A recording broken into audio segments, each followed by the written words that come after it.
SK হৃদয় জানতে চেয়েছেন হোটেলে মাংস খাওয়া কতটা জায়েজ। হোটেলের মাংস যদি হালাল হওয়ার সম্ভাবনা, হারাম হওয়ার সম্ভাবনা জোরালো থাকে, তাহলে সেক্ষেত্রে আপনি হোটেলে মাংস খাওয়া আপনার জন্য জায়েজ হবে না।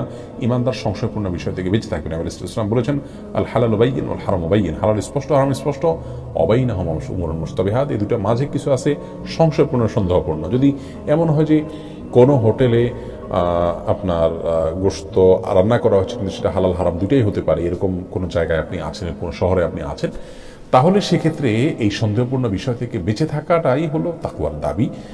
যদিও সেটা খেলে আপনার হারাম হবে না, আপনি নিশ্চিত হারাম জানতে না পারলে বা হারাম হওয়ার প্রবল সম্ভাবনা না থাকলে, আর যে হারাম হওয়ার প্রবল সম্ভাবনা থাকে তাহলে সেক্ষেত্রে সেটা আপনার জন্য খাওয়া জায়েজ হবে না।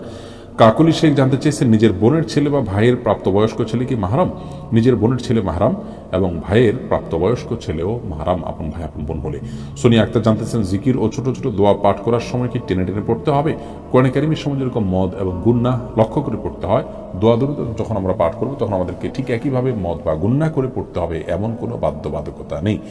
বরং তখন আমরা স্বাভাবিক যে আরবি অক্ষর উচ্চারণের নিয়ম আছে সেগুলো ফলো করে যদি করে যাই এবং মদগুলোকে সেভাবে আমরা না টানি, তাতেও ইনশাআল্লাহ বিদিনিল্লাহ জিকির বা দোয়া পাঠ করা বিশুদ্ধ হয়ে যাবে।